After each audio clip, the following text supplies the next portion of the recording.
The coffee smells burnt. Eli notices this first. Not the stares, not the whispers threading through the booths like smoke. Just the burnt coffee and the way the vinyl seat cracks under his weight as he lowers himself down, careful, always careful with his left leg. The nerve damage makes sitting an equation. Angle wrong, and the pain shoots from hip to ankle. Angle right, and he has maybe 20 minutes before the tingling starts. He has 15 minutes before his medication wears off completely. The diner is half empty. Sunday afternoon in a neighborhood that used to be safe. Used to be. Now it's the kind of place where people look at an Omega alone and decide he's fair game. Eli keeps his head down. One hand rests over the swell of his stomach. 6 months. Obvious even under the oversized sweater. The other grips his cane, knuckles pale. No scent mark on his neck. No ring on his finger. No alpha scent clinging to his clothes. The waitress doesn't meet his eyes when she takes his order. "Just water," Eli says quietly. She nods and walks away fast. Behind him, a booth erupts in laughter. Eli doesn't turn around. He knows better. He's learned better. You don't make eye contact. You don't engage. You finish your water, take your pills, and leave before anyone decides to make it their business. The laughter gets louder. Can't believe he's out here alone. No Pac-Man, that's just sad. Bet he doesn't even know who the father is. Eli's jaw tightens. His fingers curl around the cane handle, white-knuckled. The pup kicks once, hard enough to make him wince. "Not here. Please, not here." The waitress returns with his water. Sets it down without a word. Eli reaches for it, hand trembling slightly, and that's when someone from the booth behind him speaks louder. Deliberate. "Hey, sweetheart." Eli freezes. "I'm talking to you, Omega." The diner goes quiet. Not silent. The grill still hisses. The radio still hums some old rock song. But the kind of quiet where everyone's listening without looking. Eli doesn't turn around. "I'm not interested." Not interested? The voice is closer now. Boots scuff against linoleum. "You walked in here smelling like that, carrying a pup with no alpha scent on you, and you think you get to be not interested?" Eli's heart hammers. He reaches for his phone, just to have something in his hand, just to feel less exposed, but his fingers slip. The phone clatters onto the table. Someone laughs. "Look at that." Can't even hold his phone. Another voice joins in. Probably can't hold onto an alpha either. Eli stands. Too fast.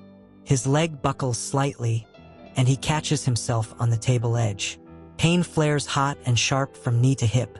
The man behind him, a beta, maybe mid-30s, smelling like stale beer and entitlement, steps into his space. "Where you going, cripple?" Eli's breath catches. "Please, I don't want trouble."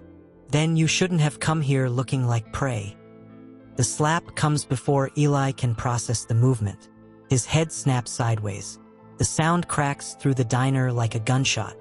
His cheek explodes in heat, sharp and immediate, and the force knocks him off balance. His cane clatters to the floor. He stumbles. His hand shoots out, grabbing the counter to keep from falling, the other still cradling his stomach. The pup goes completely still. Eli's vision blurs. Not from tears, he won't cry here, he won't. But from the adrenaline flooding his system, from the way his body is screaming at him to run, to fight, to do something. He can't do any of it. The man who hit him is laughing now. His friends are laughing. Someone in the back booth pulls out a phone. "Should have stayed home, Omega," the man says, leaning close enough that Eli can smell the alcohol on his breath.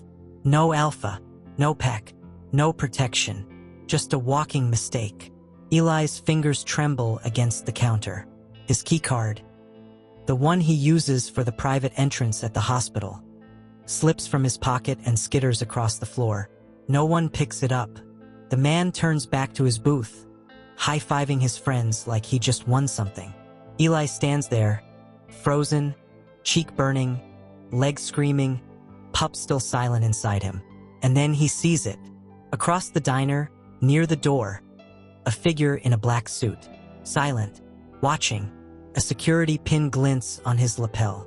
Not diner security, something else. The man's eyes meet Eli's for half a second. Then he turns and walks out. Eli's breath stops. No, they don't know. They can't know. But someone is already watching. And the clock just started counting down. The bathroom smells like industrial cleaner and rust. Eli locks the door with shaking hands, collapses against it, and slides down until he's sitting on the cold tile floor. His leg is on fire.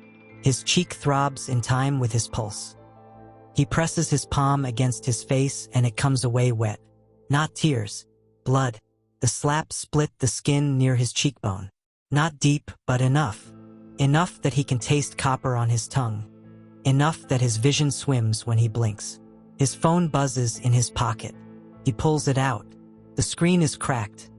Must have happened when it hit the table, but it still works. Unknown number. You should have learned your place, Omega. Eli stares at the message. His thumb hovers over the call button. Not 911. Not the police. The other number. The one he's never supposed to use unless it's life or death. Don't call them. That's the rule. Ronan's rule. The old Alpha had been clear about it when Eli first came into their orbit, broken and packless and desperate. You call us when you're dying, Ronan had said, voice rough but not unkind. Not when you're scared. Not when you're lonely. Dying. Understand. Eli had understood. He still understands. This isn't dying. This is just... The pup kicks. Eli gasps. His hand flies to his stomach, pressing gently, and the pup kicks again. Hard. Frantic. I'm okay, he whispers. I'm okay, I promise. But his voice cracks on the last word because he doesn't know if that's true. His leg is getting worse. The tingling has turned into numbness, which means he stood on it too long, which means he's going to pay for it later. Maybe tomorrow. Maybe in an hour. The blood on his cheek has slowed but not stopped. And the message. His phone buzzes again. Unknown number. Next time, don't walk into places where you don't belong. Eli's hand clenches around the phone. His jaw tightens. For a single, reckless second, he considers responding. Considers telling this person exactly who he is, who he's connected to, what kind of fire they just lit. But he doesn't. Because Ronan told him not to. Because using the Vale name as a shield makes him weak. Makes him dependent. Makes him the thing the bullies already think he is, helpless. He won't be that. He can't be that. Eli forces himself to stand. His leg screams in protest. He grips the sink, stares at his reflection in the mirror. His cheek is swelling, purple blooming under the skin. His eyes are red-rimmed but dry. He looks exactly like what he is. Prey. Eli wets a paper towel, presses it to his cheek, and tries to breathe through the ache in his chest that has nothing to do with the slap. The pup kicks again, softer this time, almost worried. I'm okay, Eli whispers again. But when he pushes open the bathroom door and limps back through the diner, past the booth where the men are still laughing, past the waitress who won't look at him, past the counter where his keycard still lies abandoned on the floor, when he steps out into the cold afternoon air and feels his legs start to give out, when he reaches for the wall and misses, when his vision tilts and the concrete rushes up to meet him, he realizes that maybe this is dying, just slower than he thought. The last thing he hears before everything goes dark is the sound of tires screeching to a stop. And a voice, sharp and cold as winter. Get him in the car. Now. The machines hum. That's the first thing Eli notices when he wakes. Not the pain, not the antiseptic smell, not the softness of the bed beneath him. Just the steady, mechanical hum of equipment that costs more than most people make in a year. He blinks. The ceiling is white. Recessed lighting. No fluorescent buzz. This isn't a normal hospital room. You're awake. Eli's head turns. Too fast. And the room spins slightly toward the voice. Cashin Vale sits in a chair beside the bed. Posture perfect. Three-piece suit immaculate despite the late hour. His hands are folded in his lap. His face is unreadable. Where? VIP suite, Cashin says simply. Top floor. Private wing. Eli's chest tightens. I didn't call you. I know. Silence stretches between them. Not comfortable. Not hostile, just heavy. Eli shifts, trying to sit up, and pain lances through his leg. He hisses. Cashin's eyes narrow. Don't move. The nerve damage flared when you collapsed. The doctors had to sedate you to set the leg properly. I didn't. Eli stops. Swallows. I didn't ask for this. You didn't have to. The door opens. Lucien Vale walks in, red coat stark against the clinical white of the room. He moves like a predator. Smooth, purposeful, dangerous. His eyes go to Eli first, then to Cashin. He's awake, Lucien says. Not a question. Yes. Lucien crosses the room, stops at the foot of the bed. His gaze traces over Eli, the bandage on his cheek, the 4 in his arm, the brace on his leg. His jaw tightens. Who? Lucien asks quietly. Eli looks away. It doesn't matter. It does. No. Eli's voice is firm despite the tremor in his hands. It doesn't. I'm fine. I'll be fine. Just let me go home. You collapsed in the street, Cashin says, voice level but edged with something dangerous. You were bleeding. Your pup's heart rate was erratic. You're not fine. I've been worse. The words slip out before Eli can stop them. The room goes cold. Lucien's hands curl into fists. Cashin's expression doesn't change, but his scent does. Sharp, controlled fury barely leashed. Before either of them can respond, a new voice cuts through the tension. Enough! All 3 of them turn. Ronan Vale stands in the doorway, supported by a guard on one side and sheer stubborn will on the other. He looks frilier than Eli remembers. Skin pale, breathing labored, the strokes damage visible in the slight drag of his left foot. But his eyes are still sharp, still terrifying. Leave us, Ronan says. Cashin stands immediately. Lucien hesitates, gaze flicking between his father and Eli, before he follows his brother out. The door closes. Ronan crosses the room slowly, each step deliberate. He lowers himself into the chair Cashin vacated, wincing slightly.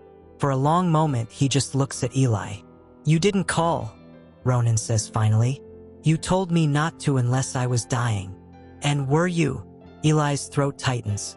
No. Ronan's gaze drops to the bandage on Eli's cheek, to the brace on his leg, to the protective way Eli's hand rests over his stomach even now. They hurt you, Ronan says quietly, in public, while you carried a pup under my protection. I'm not. You are. Ronan's voice is soft but absolute. You have been since the day you walked into my office, broken and desperate, and refused to beg. You think I didn't see it? You think I didn't know? Eli's vision blurs. He blinks hard. I didn't want to be a burden. You're not a burden. You're a test. Eli's breath catches. What? Ronan leans forward, close enough that Eli can see the exhaustion in his eyes, the way his hands shake slightly. A test? Ronan repeats. To see if my sons understand what power is really for. He reaches beneath his pillow. Eli didn't even notice he'd been in this bed before, and pulls out an envelope. Ivory paper, black wax seal, the Vale family crest pressed into the wax. Take it, Ronan says. Eli's hands shake as he accepts the envelope. It's heavier than it looks. If anything happens to me, Ronan says slowly, each word deliberate. This comes before pride, before fear, before silence. Do you understand? Eli stares at the envelope. I don't. Promise me. The machines beep faster. Ronan's breathing turns shallow. Promise me, Eli. Eli nods, throat too tight to speak. I promise. Ronan settles back in the chair. His eyes drift toward the door, where Cashin and Lucien wait in silence. They failed you tonight, Ronan says softly. Eli starts to protest, but Ronan raises a hand. They were too late, too distracted, too comfortable in their power. He turns back to Eli. But they won't fail you again. His eyes close, the monitors spike, and Eli realizes with cold, creeping horror, this isn't a conversation. It's a goodbye. Ronan, Eli whispers. The old alpha's fingers tighten weakly around Eli's hand. Protect him, Ronan murmurs. Not to Eli, but to the door, to his sons, to the future. Not loudly, not cruelly, properly. His grip loosens. The machines scream. Cashin catches Eli before he hits the floor. Eli doesn't remember standing. Doesn't remember screaming. Doesn't remember the moment Ronan's heart stopped and the room filled with people in white coats and urgent voices. He just remembers Cashin's arms. Steady, unbreakable. Holding him upright while the world ended. Breathe, Cashin says quietly, voice too calm, too controlled. Eli, breathe. Eli can't. His chest won't expand. His lungs won't fill. There's a sound coming from somewhere, high, broken, animal, and it takes him too long to realize it's coming from him. Lucien appears on his other side. Together, the brothers guide him out of the room, away from the machines, away from the doctors who are still working even though everyone knows it's over. They bring him to a smaller room, private, quiet. Cashin sits him down. Lucien kneels in front of him. Look at me, Lucien says, hands on Eli's knees grounding. Eli, look at me. Eli's vision clears slowly. Lucien's face comes into focus. Jaw tight, eyes dark with something that looks like guilt and fury mixed together. He's gone, Eli whispers. I know. I should have. Stop. Lucien's voice is firm. This wasn't your fault. I should have called you sooner. I should have. Eli, Cashin's voice cuts in, sharp enough to silence him. Stop. Eli's hands are shaking. The envelope is still clutched in his grip, crumpled now, the wax seal cracked. Cashin's gaze drops to it. He gave you that.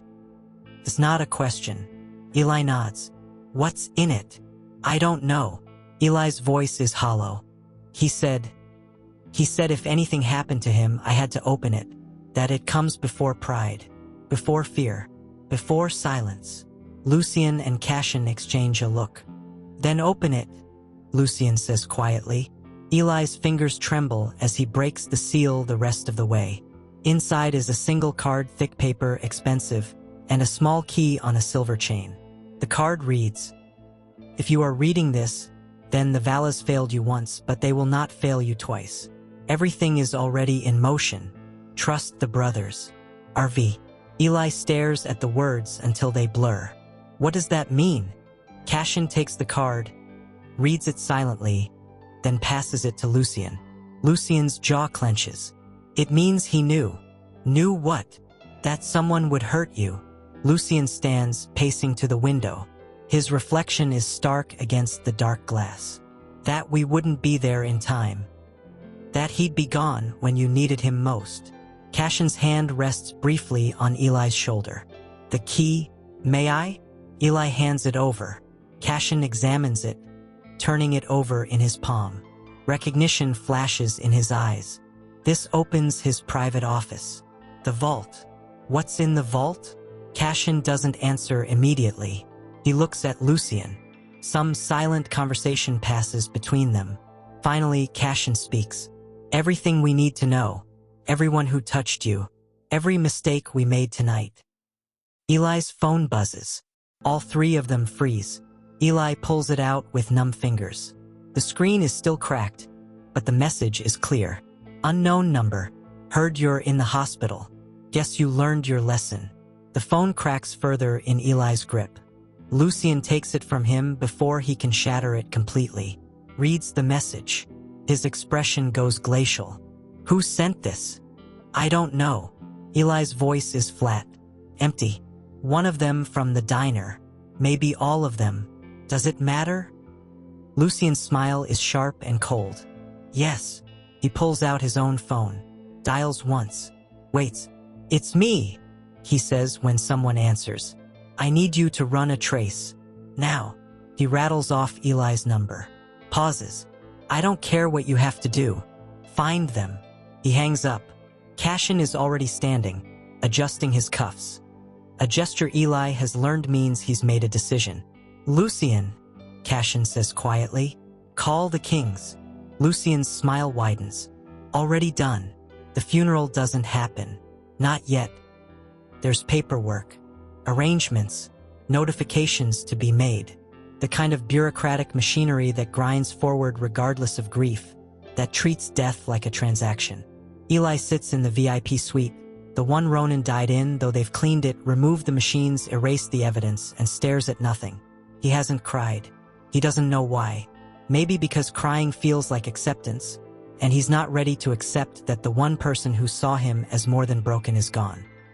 Maybe because if he starts, he won't stop. The pup kicks. Gentle. Testing. Eli's hand moves automatically to his stomach. "I know," he whispers. "I know you're scared." The door opens. Lucien walks in, still wearing the red coat, though it's rumpled now. He hasn't slept. Neither has Cassian. Neither has Eli. "We need to move you," Lucien says without preamble. Eli blinks. "What?" "The estate. Father's estate. It's safer there. I have an apartment." "You had an apartment." Lucien crosses the room, sits on the edge of the bed. "You also had 3 men who thought it was acceptable to put their hands on you in public. Those men now know you ended up in a hospital. They know you're connected to someone with resources. They don't know it's you. Not yet." Lucien's eyes are hard. "But they will. And when they do, your apartment becomes a target." Eli's jaw tightens. "I won't be a prisoner.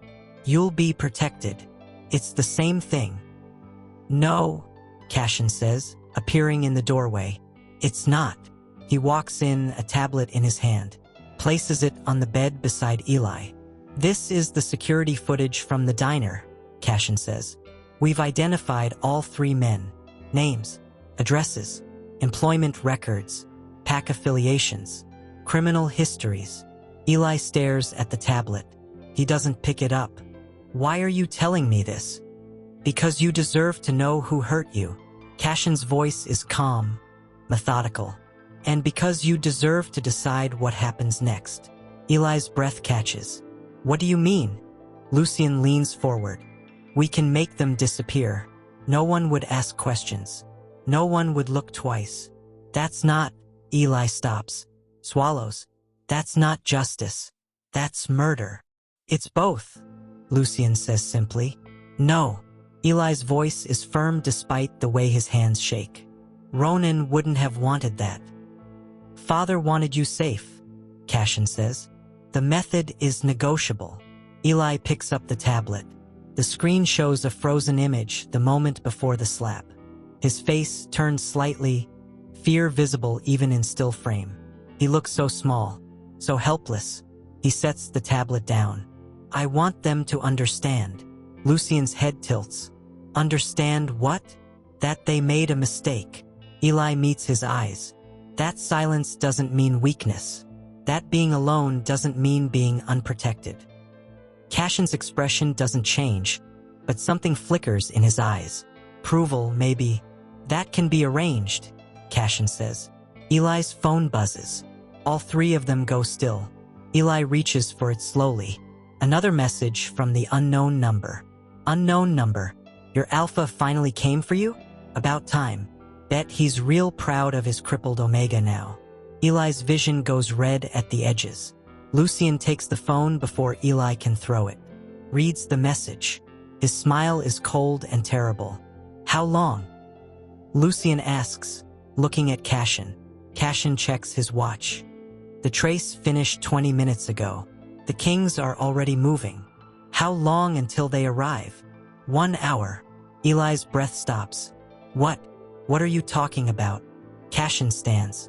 He buttons his suit jacket, adjusts his cuffs. That gesture again, the one that means a decision has been made and nothing will change it. "An hour ago," Cassian says quietly, "Lucien made a call. The Vale King's MC is a brotherhood of alphas loyal to our family. They've been watching the diner since we identified the location." Eli's heart pounds. You can't just." "We're not going to kill them," Lucien says. "We're going to educate them." He stands, walks to the window. The city spreads out below, lights glittering in the dark. "You wanted them to understand?" Lucien says without turning around. "They will." Cashin places a hand on Eli's shoulder, gentle, grounding. Father's last words were, "Protect him properly," Cashin says. "This is how we honor that." Eli opens his mouth to argue, and then he feels it. The pup, kicking, hard, steady, alive. Eli's hand presses against his stomach, and he thinks of Ronan's words. "You're not a burden. You're a test." He thinks of the envelope, the promise. "Trust the brothers." He closes his eyes. 1 hour, Eli whispers. 1 hour, Lucien confirms. Eli nods slowly. Then we wait. Outside, the city hums. And somewhere in the dark, engines roar to life. 20 of them, all headed in the same direction. If you've ever been made to feel small, powerless, or forgotten, if you've ever needed someone to stand up when you couldn't, don't stop listening now. The next 5 chapters will show you what happens when silence finally breaks. When the door opens. When justice walks in wearing leather and carrying authority. This story isn't just entertainment. It's a reminder you matter. Even when no one's watching. Especially then. Keep watching. The reckoning is coming. Time moves differently when you're waiting for something inevitable. Eli sits by the window in the VIP suite, watching the city lights blur together. His leg aches, his cheek throbs. The pup has gone quiet again. Not distressed, just watchful, like it knows something is about to change. Cashin stands near the door, phone in hand, receiving updates in clipped, efficient sentences. His expression never changes. His posture never shifts. But Eli can smell the tension rolling off him in waves. Controlled fury, patient violence. Lucien paces, back and forth across the room, red coat swaying with each turn. He checks his watch, checks his phone, checks his watch again. 53 minutes, Lucien says. Cashin doesn't look up. "I know. They're in position. I know." Eli's hands curl in his lap. What if they're not there? What if they left? "They're there," Cashin says simply. People like that don't run. They think they won. Have they won before? Silence. Lucien stops pacing, turns to face Eli. "Yes." The word lands heavy. "How many times?" Eli asks quietly. "Does it matter?" "Yes." Lucien crosses the room, kneels in front of Eli the way he did hours ago when Ronan's heart stopped. His eyes are dark, honest. "For times that we know of," Lucien says, "different omegas, different circumstances, always the same pattern. Public humiliation, no consequences, no protection." Eli's breath catches. Why didn't anyone stop them? Because no one cared enough to look. Lucien's jaw tightens. Until now. Eli's phone buzzes. He doesn't reach for it. Doesn't need to. He knows what it says. Another taunt. Another reminder that he's alone, helpless, easy prey. Except he's not. Not anymore. Cashin's phone chimes. He reads the message, nods once. They've arrived. Lucien stands. All of them. 20 kings. For lieutenants. 2 witnesses. And the targets? Still inside. Celebrating. Eli's stomach turns. Celebrating. Cashin's eyes meet his. They're telling the story. Laughing about it. One of them is showing the video they took. The video. Eli hadn't known there was a video. His vision swims. His hands shake. The pup kicks, sharp, almost painful. "I want to see it," Eli whispers. "No." Both brothers say simultaneously. "I need to see what they..." "No." Lucien's voice is gentle but absolute. "You don't need to see yourself like that. You don't need to carry that image. I already carry it." Eli's voice cracks. "I was there. I felt it. I..." Cashin crosses the room in 3 strides. Kneels beside Lucien. Both of them, these terrifying alphas, on their knees in front of him. "What they did to you ends tonight," Cashin says quietly. "What they took from you, your safety, your dignity, your peace, we can't give that back. But we can make sure they never take it from anyone else." Eli's throat tightens. "Will it hurt?" "Not them," Lucien says. "Their pride, their reputation, their future, but not their bodies. Why not? Lucian's smile is sharp. Because father taught us better. Cassian stands, checks his watch. 47 minutes. Lucian rises, walks back to the window. Below, somewhere in the city, engines rumble. Leather creaks. Boots hit pavement. And a door. Wooden. Familiar. Leading into a diner that smells like burnt coffee and cruelty. Opens. The diner is loud tonight. Someone fed extra coins into the jukebox, and old rock songs pour through the speakers. Too loud, too aggressive, the kind of music that makes conversation difficult and thinking harder. Perfect for celebrating. Marcus leans back in the booth, beer in hand, grinning at his phone. The video has 37 shares already. 37 people who've watched the crippled Omega stumble, watched him fall, watched him bleed. Play it again, Derek says, laughing. Marcus thumbs the screen. The video starts over. The slap, the sound, the way the Omega's cane clattered to the floor. Look at his face, Jason says, leaning over to watch. Didn't even fight back. Probably couldn't, Marcus says. Bet his pack dumped him soon as they found out he was damaged goods. Assuming he ever had a pack, Derek adds. They laugh. The waitress refills their coffee without comment. She's worked here 6 years. Seen worse. Learned not to ask questions. The door chimes. No one looks up. The jukebox cuts out mid-song. Now people look up. The first biker stands in the doorway, helmet under his arm, leather jacket bearing a patch, crowned wolf, silver thread, unmistakable. Vale King's MC. He doesn't speak, just steps aside. Another biker enters. Then another. Then 5 more. The diner goes quiet. Not the listening quiet from earlier, but the holding your breath quiet. The kind that precedes violence or revelation. By the time the 20th biker steps inside, there's no room to move. They line the walls, block the exits, stand shoulder to shoulder in silence. Not one of them has said a word. Marcus's beer stops halfway to his mouth. Derek's grin falters.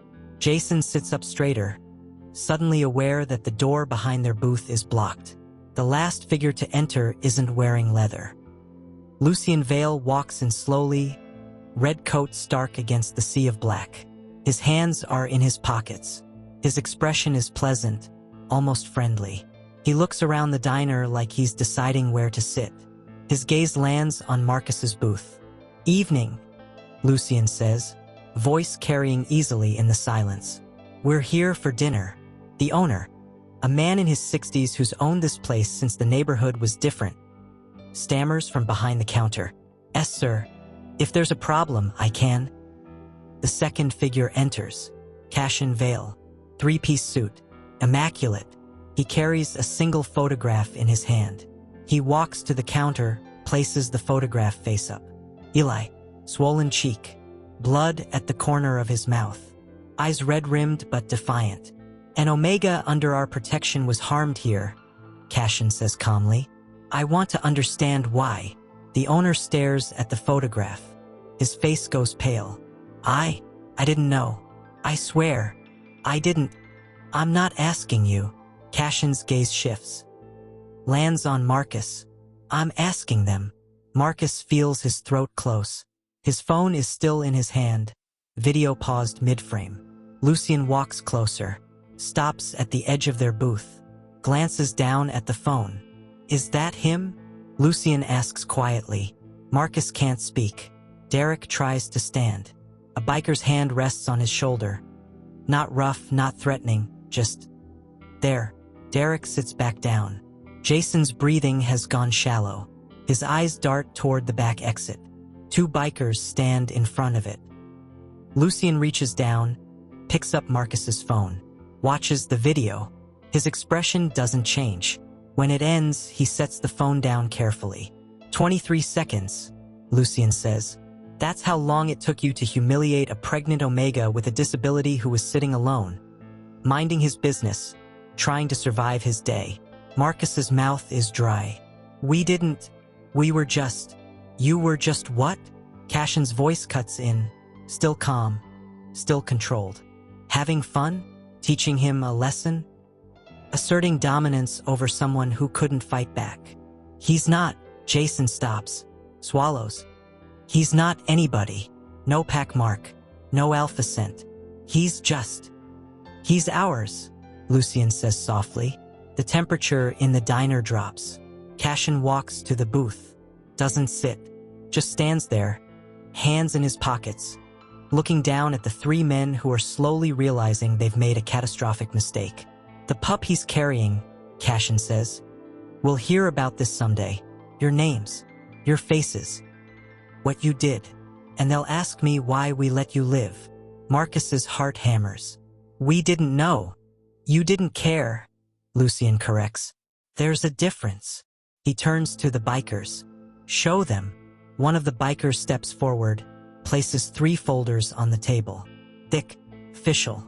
Your employment contracts, the biker says. Terminated as of 20 minutes ago. Another folder. Your pack affiliations. Severed. Another. Your lease agreements. Voided. Another. Your credit lines. Frozen pending investigation. Marcus grabs the first folder, rips it open. His hands shake. You can't. This is legal. Cashin supplies. Yes. Warranted? Absolutely. Reversible. He smiles. It doesn't reach his eyes. No. Derek stands again, this time managing to get fully upright before a biker blocks his path. This is insane. We didn't do anything illegal. You're right, Lucien says, which is why you're still breathing. He leans down, close enough that Derek can smell the alpha dominance rolling off him in waves. But let me be very clear, Lucien says softly. If you ever touch an Omega again without consent, if you ever raise your voice, your hand, or your expectations towards someone who can't defend themselves, he straightens, adjusts his coat. We won't walk in next time. Cashin places a business card on the table. You have 72 hours to leave the city. If you're still here after that, we'll consider it an invitation to continue this conversation. He turns toward the door. The bikers part like water. Lucien pauses, glances back once. Oh, one more thing. He gestures to Marcus's phone. Delete the video. All copies. Every share. Every download. Marcus nods frantically. Done. It's done. I know it is, Lucien says. We already wiped it remotely. I just wanted to see if you'd lie. He walks out. The door closes behind him. 20 engines roar to life outside. And inside the diner, 3 men sit in the ruins of their lives, understanding, finally, too late, what it means to mistake silence for weakness. The video spreads anyway. Not the original that's gone scrubbed from every server, every cloud, every share. But the story spreads. Whispers through the underground. Rumors in the packs. Did you hear what happened at the diner on 8th? 3 betas thought they could touch a Vale Omega. 20 kings walked in. Didn't throw a single punch. By morning, all 3 were ghosts. Eli doesn't hear the stories. Cashin makes sure of it. He's at the estate now, Ronan's estate, though it feels wrong to call it that when Ronan isn't here anymore. The room they've given him is larger than his entire apartment. Floor-to-ceiling windows. A bed that doesn't creak. Silence that isn't lonely. He can't sleep. The pup kicks steadily, rhythmically, like it's trying to remind him he's not alone. There's a knock at the door. Come in, Eli says quietly. Lucien enters, still wearing the red coat, though it's nearly 3 in the morning. He carries a tablet. I thought you should know, Lucien says, sitting on the edge of the bed. It's done. Eli sits up slowly, careful of his leg. Done? Lucien hands him the tablet. The full report. Every consequence. Every action taken. Eli scrolls through it. Marcus Chun, employment terminated. Pack Alpha formally disavowed him. Lease voided. Credit frozen. Restraining order filed preventing contact with any Omega under Vale protection. Derek Morrison, same. Plus additional note, medical license under review for ethics violations. He was a nurse practitioner. Jason Torres, same. plus criminal investigation opened for previous harassment complaints that were dismissed by his pack. Eli stares at the screen. This is proportional, Lucien says. They took your safety, your dignity, your peace of mind. We took their foundation, their stability, their ability to hurt anyone else. It feels like overkill. It's not. Lucien's voice is firm. It's a message to them, to everyone watching, to every Omega in this city who's ever been made to feel like prey. Eli sets the tablet down. His hands are shaking. What if they come back? What if they won't? Cashin's voice comes from the doorway. He's changed suits, this one charcoal gray, perfectly pressed despite the hour. If they do, they know what happens next. Eli looks between them. What happens next? Neither brother answers. They don't have to. Eli's phone buzzes. He reaches for it instinctively, then stops. Looks at Lucien. Lucien nods. It's safe. We've been monitoring all incoming messages. Eli picks up the phone. Unknown number. I'm sorry. His breath catches. Another message comes through. Unknown number. I know it doesn't matter. I know sorry doesn't fix it. But I need you to know. I'm sorry. It's from Marcus. Eli stares at the words until they blur. He wants to apologize. Eli whispers. In person. No, Cashin says immediately. He says. I don't care what he says. Cashin crosses the room, takes the phone gently but firmly from Eli's hands. You don't owe him forgiveness. You don't owe him closure. You don't owe him anything.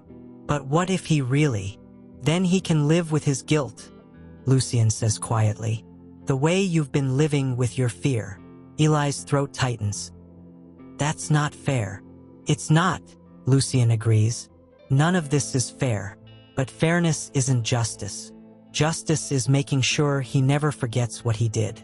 Making sure every time he looks for work, for housing, for pack acceptance, someone asks him why the Vales cut him loose. That's cruel. Yes, Cashin says simply. It is. He sits on the other side of the bed.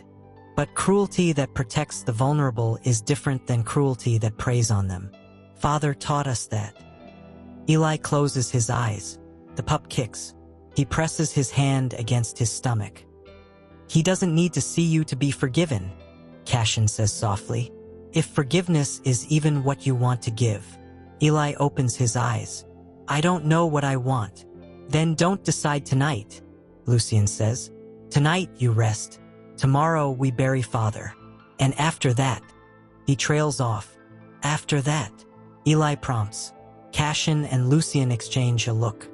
After that, Cashin says, we talk about your future and what protection really means. The funeral is private. 50 people at most, pack leaders, business associates, the king's MC in full colors. No media, no spectacle, just a quiet burial in the family plot on the estate grounds. Eli stands between Cashin and Lucien, leg braced, hand over his stomach. He doesn't cry. He tried, earlier, alone in his room, but the tears wouldn't come. Maybe because Ronan had said goodbye already. Maybe because the grief is too big to fit inside crying. The priest says words about legacy and honor and family. Eli stops listening halfway through. When it's over, people offer condolences. Cashin accepts them with practiced grace. Lucien deflects them with dark humor. Eli just nods, mute. By sunset, everyone is gone except the three of them. They sit on the back terrace, city lights beginning to glow in the distance. Cashin has loosened his tie. Lucien has removed his jacket. Eli has his leg elevated on an ottoman, ice pack wrapped around his knee. No one speaks for a long time. Finally, Eli breaks the silence. What happens to me now? Cashin's gaze slides toward him. What do you mean? I mean, Eli gestures vaguely. Ronan brought me here, gave me protection because I had nowhere else to go. Now he's gone. So what happens? Do I go back to my apartment? Do I? No. Both brothers say simultaneously. Eli blinks. No. Lucien leans forward, elbows on his knees. You're not going anywhere. I can't just stay here. Why not? Cashin asks. Because this isn't my home. This isn't my pack. Eli stops, swallows. I'm just someone your father felt sorry for. The words taste bitter. Lucien's jaw tightens. Is that what you think? It's what I know. You're wrong, Cashin says quietly. Eli looks at him. How? Cashin stands, walks to the terrace railing. His back is to them, but his voice carries clearly. Father didn't bring you here out of pity, Cashin says. He brought you here because he saw something we didn't. Strength that didn't require dominance. Dignity that didn't require power. Survival that didn't require cruelty. He turns around. He brought you here because he wanted us to understand what protection really means. Not ownership, not control, just presence. Eli's breath catches. I don't understand. Lucien stands too, crosses to Eli, kneels in front of him, again always kneeling, these powerful alphas making themselves smaller. We failed you the night you were hurt, Lucien says softly.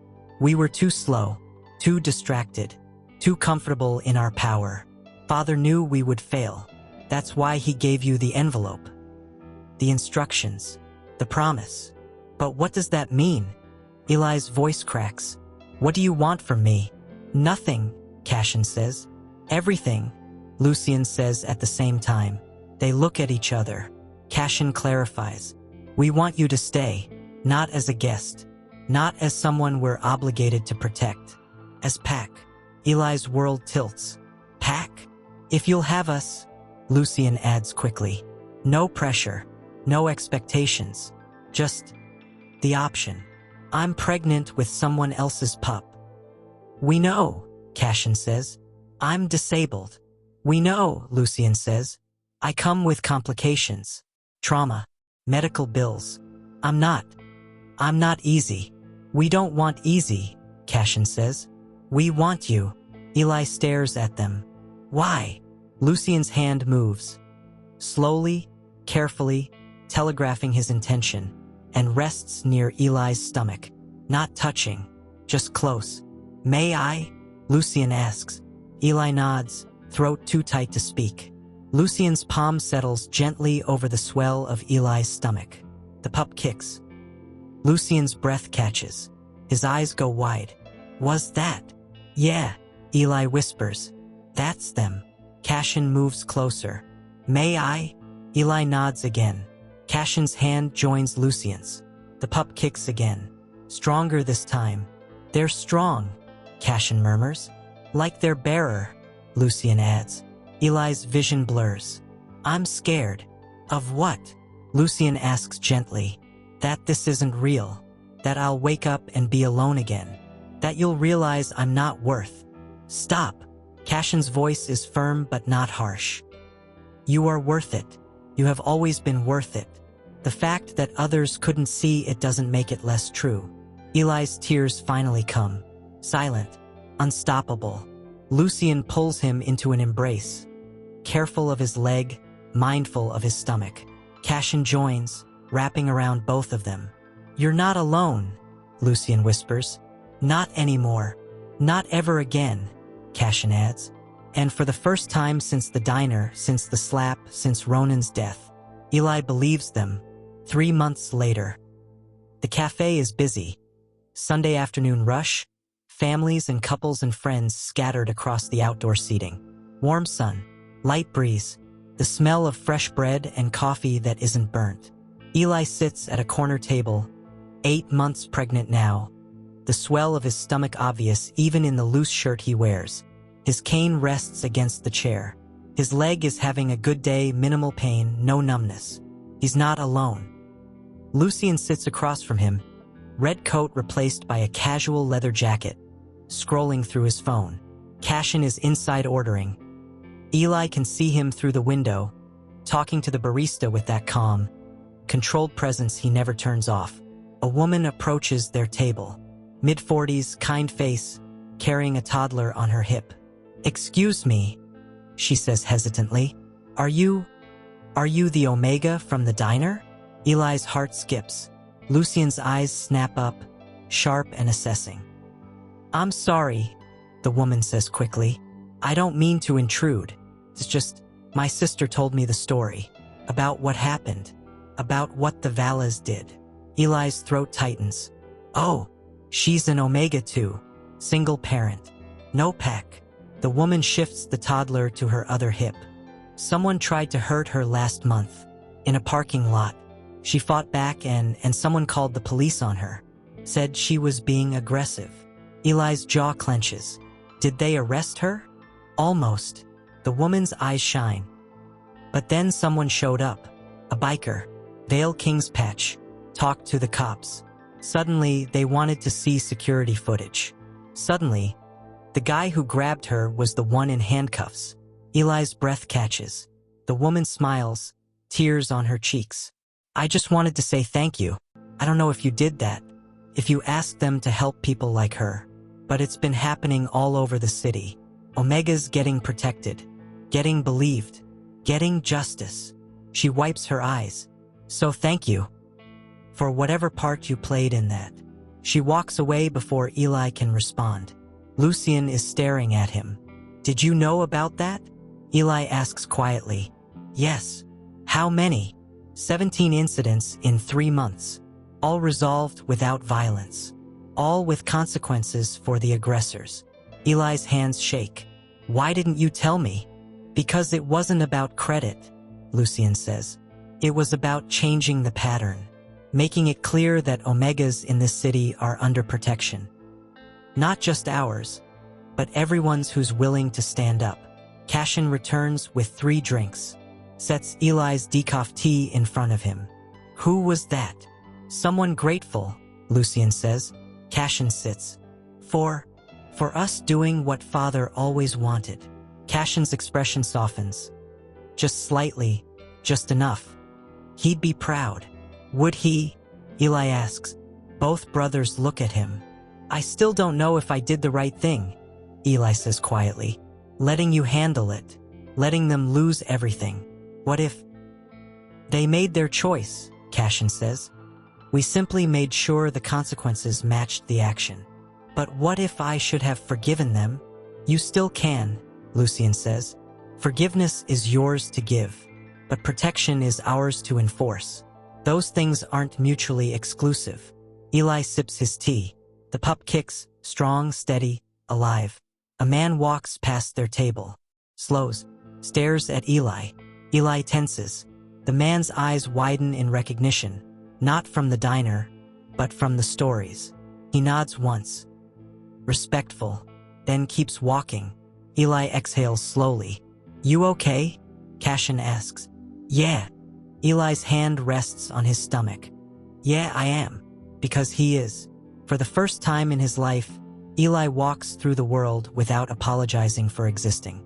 Without shrinking himself to fit into spaces that were never meant for him.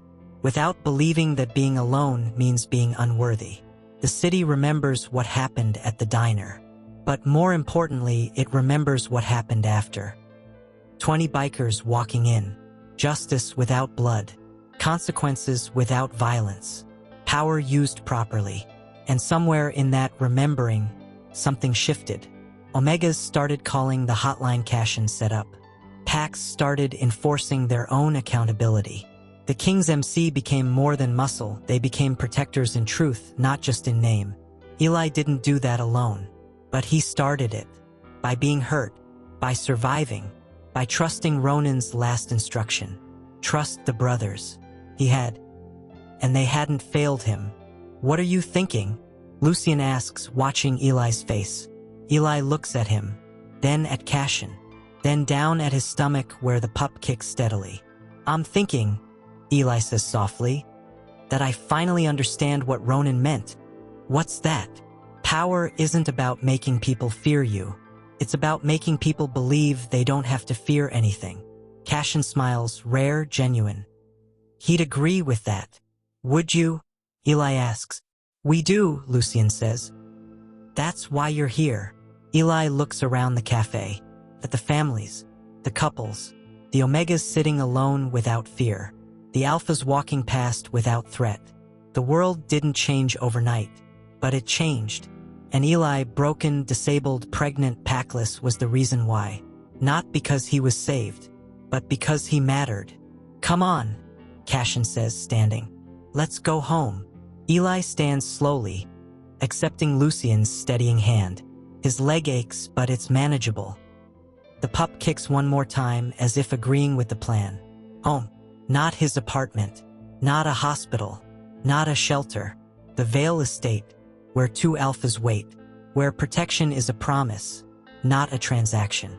Where pack means chosen, not assigned. Where he belongs. They walk through the city together, two alphas and an omega, moving through the afternoon crowd with easy confidence. People recognize them. Some nod.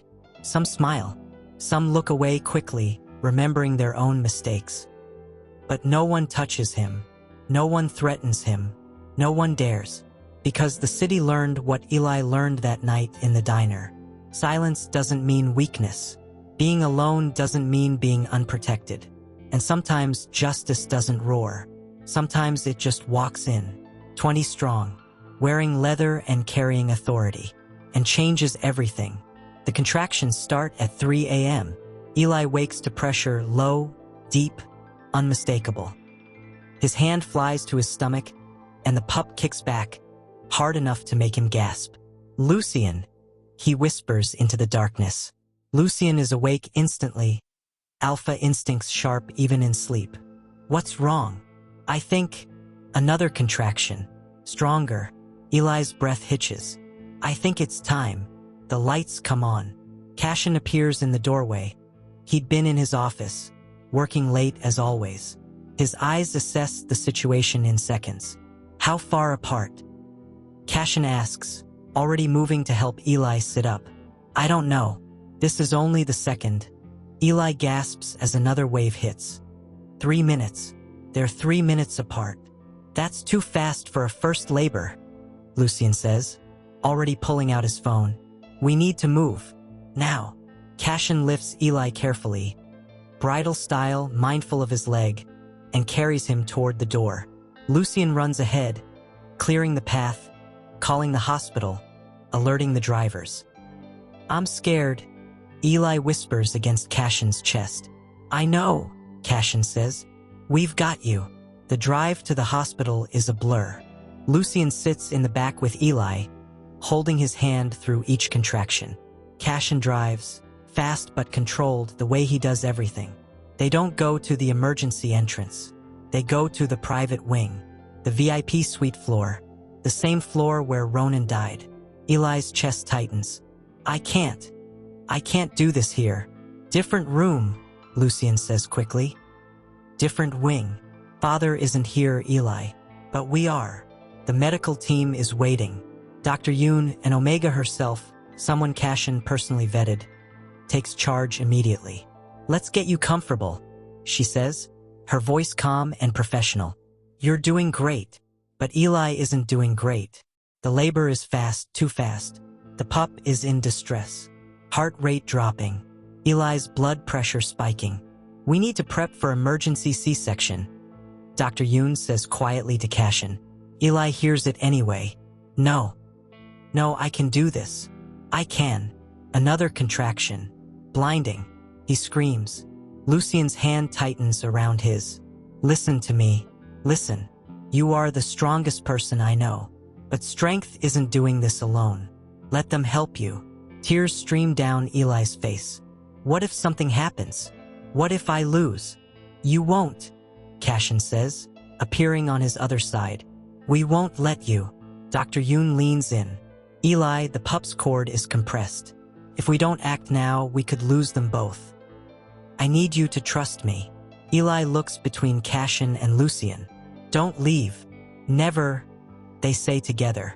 The surgery is quick, efficient, terrifying. Eli is awake but numb from the chest down. Cashin holds his left hand. Lucien holds his right. Both of them wear surgical masks and gowns, looking surreal and out of place in the sterile environment. "Almost there," Dr. Yoon says. "I can see the head." Eli's heart pounds. "Are they okay? Are they?" A cry. Small, furious, alive. It's a boy, Dr. Yoon says, holding up a tiny, squirming bundle covered in vernix and blood and absolute perfection. Eli sobs. Is he okay? Please tell me he's okay. He's perfect, Dr. Yoon says, smiling behind her mask. 10 fingers, 10 toes, lungs like a champion. They clean the pup quickly, wrap him in a soft blanket, and place him on Eli's chest. Eli's hands, shaking, useless with emotion, cradle the tiny body. Hi, he whispers. Hi, baby. I'm your. He doesn't know what word to use. The pup stops crying, opens his eyes, dark, unfocused, searching. He's looking for you, Lucien says softly, voice thick. Cashin's hand rests gently on the pup's head. He knows you. Eli can't stop crying, can't stop staring, can't stop feeling like his entire world just shifted into sharp, perfect focus. What do we name him? Eli asks. Cashin and Lucien exchange a look. Ronan, Lucien says quietly. If you want. Eli's breath catches. He looks down at the pup, at Ronan, and nods.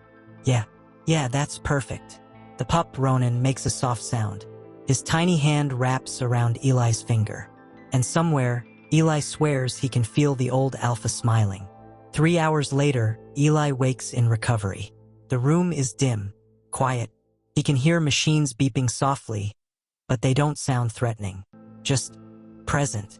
Cashin sits in a chair beside the bed, holding a bundle wrapped in blue, rocking gently. Lucien stands by the window, phone pressed to his ear. Yes, mother and pup are fine. No, we're not taking visitors yet. I'll call you back. He hangs up, turns, sees Eli awake. Hey, Lucien says softly, crossing to the bed. How do you feel? Like I got hit by a truck, Eli says hoarsely. But also like I could fight a truck. Cashin smiles, rare, genuine. That's the endorphins. Eli looks at the bundle in Cashin's arms. Is he? He's perfect, Cashin says. Hasn't stopped eating. Hasn't stopped screaming when he's hungry. Very opinionated for someone 2 hours old. Can I? Cashin stands immediately, brings the pup to Eli, settles him carefully in Eli's arms. Ronan is awake, staring. His little face scrunches up, and Eli braces for crying, but instead the pup just looks at him. He knows you, Lucien says again. How can you tell? Because he's calm, Cashin says. He's been fussy with everyone else. But with you, he's home, Lucien finishes. Eli's throat tightens. I don't know how to do this. None of us do, Cashin says. But we'll learn. We. Eli looks up. You mean? Lucien sits on the edge of the bed. We mean we're pack. All 4 of us. If you'll have us. I already said yes, Eli says. 3 months ago. That was before, Cashin says quietly. Before the pup. Before you knew what it meant. We want you to choose freely. No obligation. No debt. Eli looks down at Ronan. At the tiny face that looks nothing like him and everything like hope. I choose you, Eli whispers. Both of you. For him. For me. For us. Lucien's hand covers Eli's. Cashin's rests on his shoulder. And in that moment, sterile hospital room, fluorescent lights, the smell of antiseptic and new life. Pack is born. Not through blood. Not through tradition. Through choice. Coming home is surreal. Eli sits in the back of the car, Ronan's carrier strapped in beside him. The pup is asleep. Finally, after screaming for the entire discharge process. He has opinions, Lucien had said dryly while signing paperwork. He has lungs, Cashin had corrected. Now, driving through the city toward the estate, everything feels different. The buildings look the same. The streets are familiar, but Eli sees them through new eyes. This is where my son will grow up. This is the city that will shape him. This is the world I have to make safe for him. They pull through the estate gates. The house rises in front of them, elegant, imposing, home. Lucien helps Eli out of the car. His incision aches, but the pain medication keeps it manageable. Cashin carries Ronan's carrier with the careful intensity of someone defusing a bomb. He's still asleep, Cashin reports. Don't jinx it, Eli mutters. They make it inside, through the foyer, up the stairs slowly because Eli's leg and abdomen are both protesting. Down the hall to the nursery. The nursery.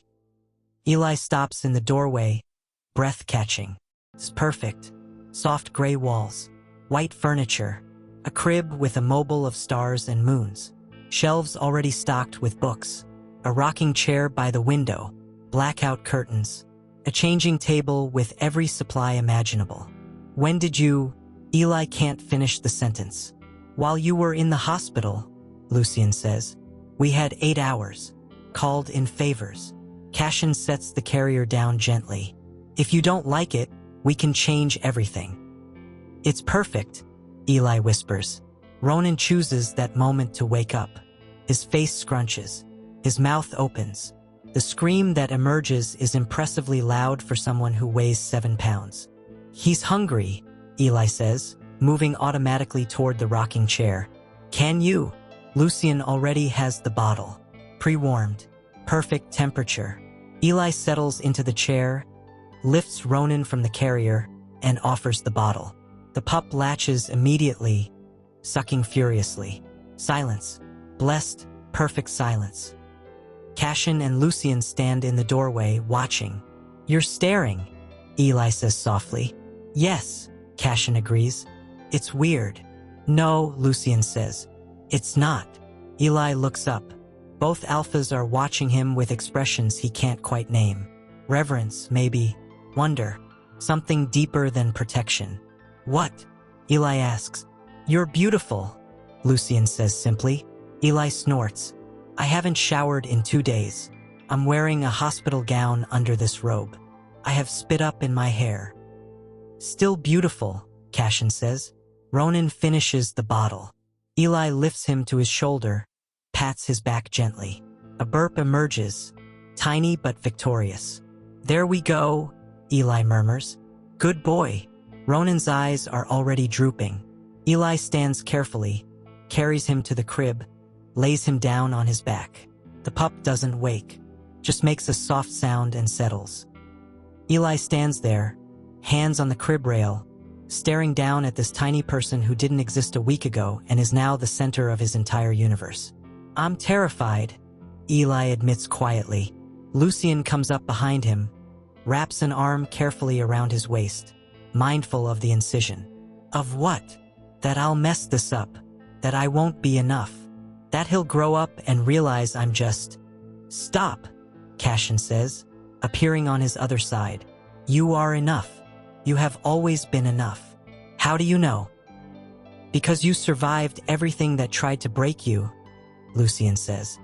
And you're still standing, still fighting, still choosing to love even when the world gave you every reason not to. Eli's vision blurs. He deserves better than. He deserves you, Cashin says firmly. Exactly as you are. Scars and all. They stand there together, 3 people who chose each other, watching a 4th who bound them together. Family. Not perfect. Not traditional. But theirs. Later that night, Eli wakes to crying. He sits up too fast. Pain shoots through his abdomen and gasps. I've got him, Lucien says, already out of bed. When had they decided to sleep in the same room? Eli can't remember. It just happened. Lucien disappears into the nursery. The crying stops. Eli listens to Lucien's voice. Low, soothing, singing something off-key. Cashin stirs beside him. You okay? Yeah, Eli says. Just adjusting. To what? To not being alone.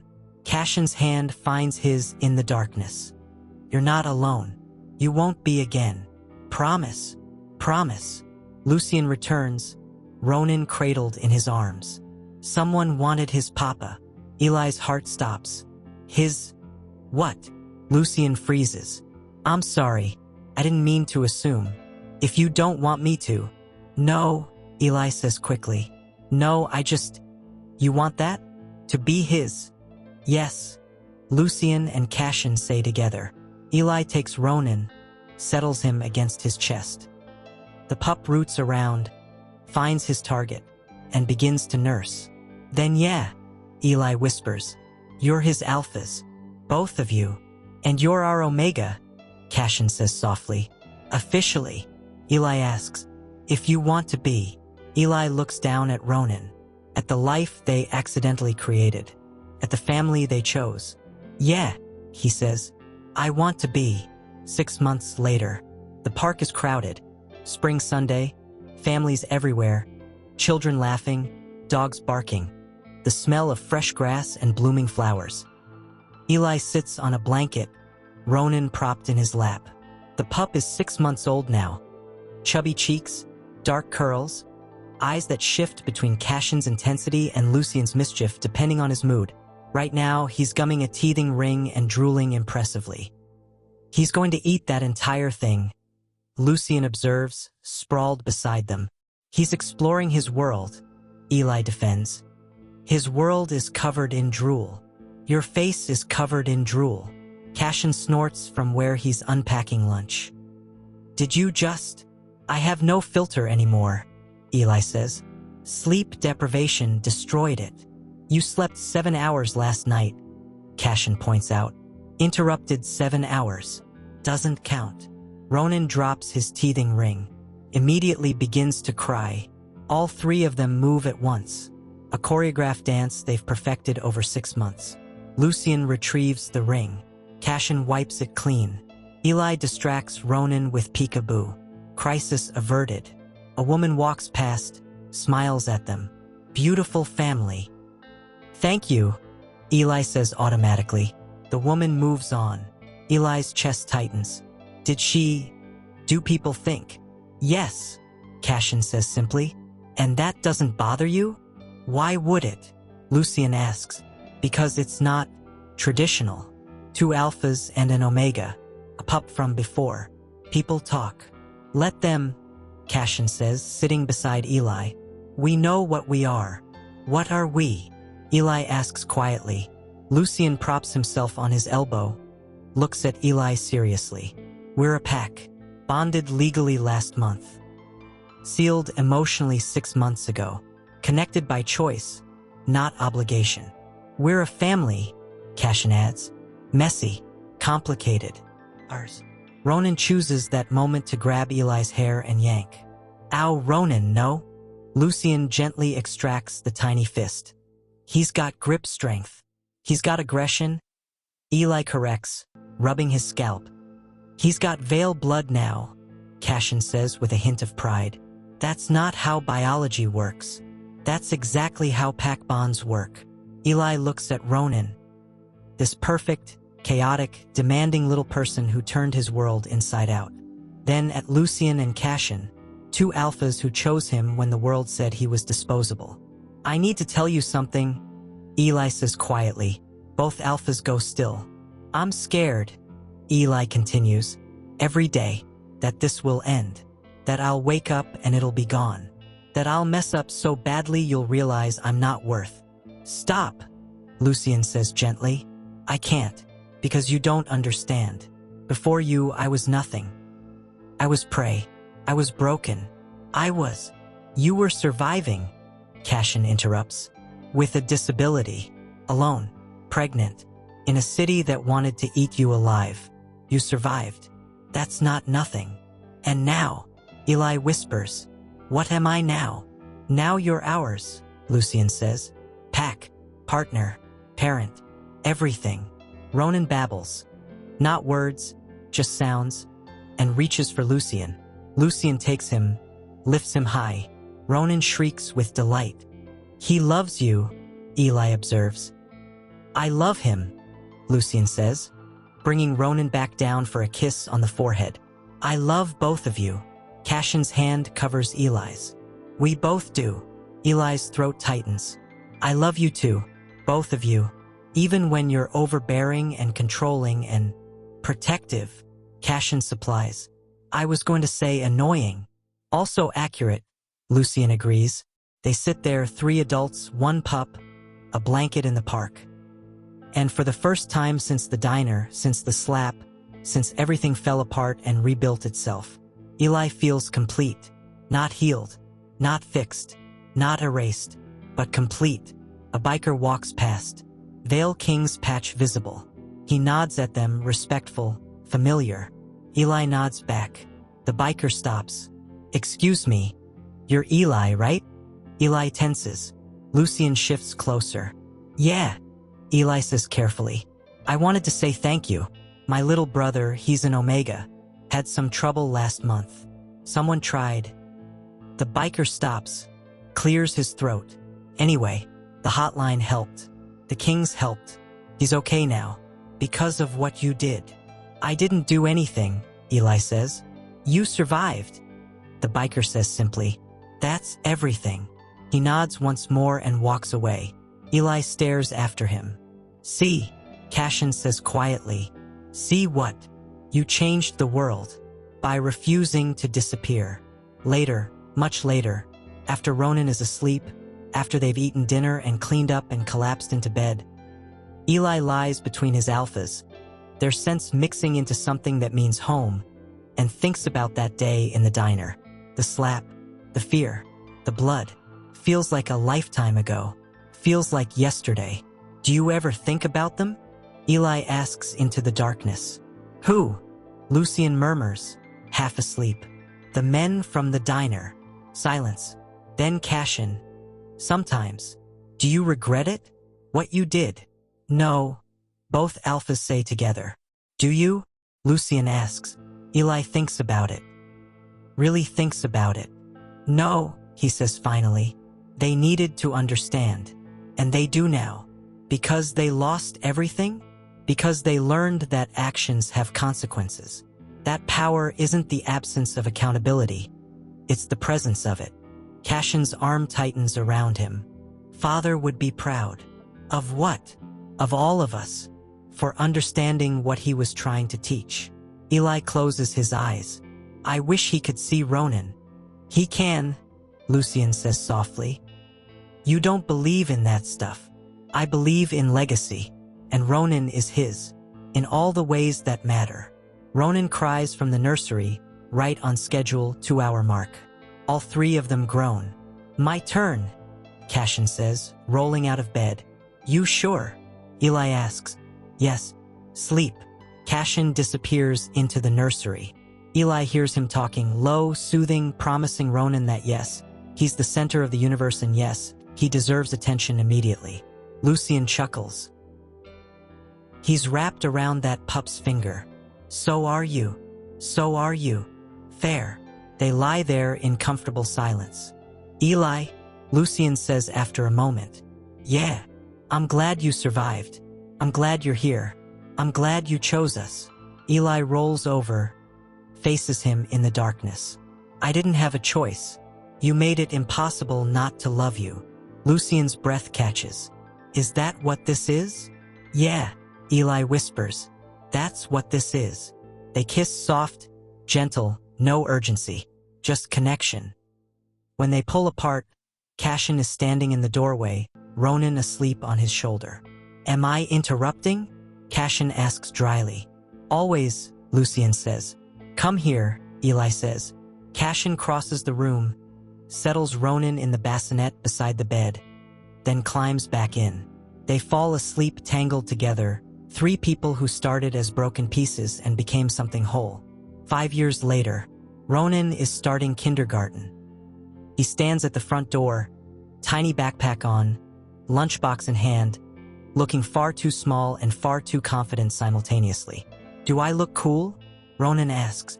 "So cool," Eli says, crouching down. His leg is better now, surgery 2 years ago helped, but he still uses the cane sometimes. "The coolest," Lucian agrees. Cashin adjusts Ronan's collar.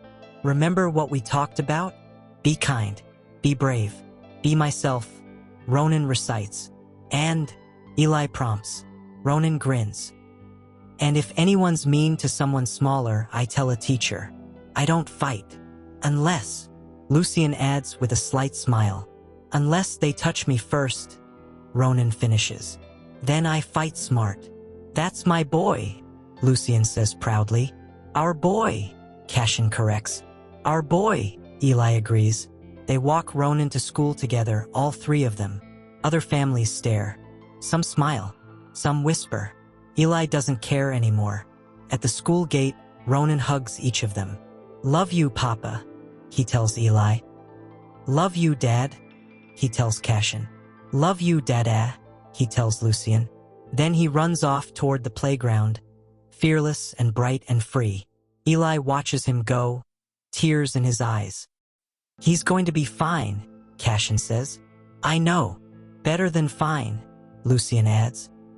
He's going to change the world, like his papa did, Cashin says, looking at Eli. Eli laughs wetly. I didn't change the world. Yes, Lucien says seriously. You did.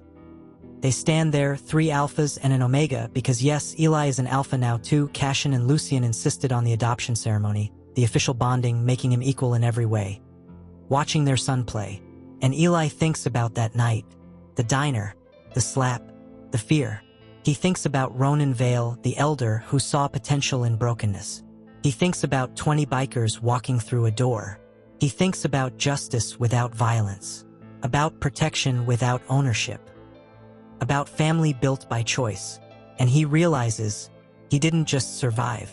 He became a parent, became a partner, became pack, became proof that silence doesn't mean weakness, that being alone doesn't mean being abandoned, that sometimes the people who find you in your darkest moment are the ones who were meant to walk beside you into the light. Ready to go home? Cashin asks. Eli looks at his alphas, his partners, his pack, his everything. Yeah, he says. Let's go home. And they do. Together. Always together.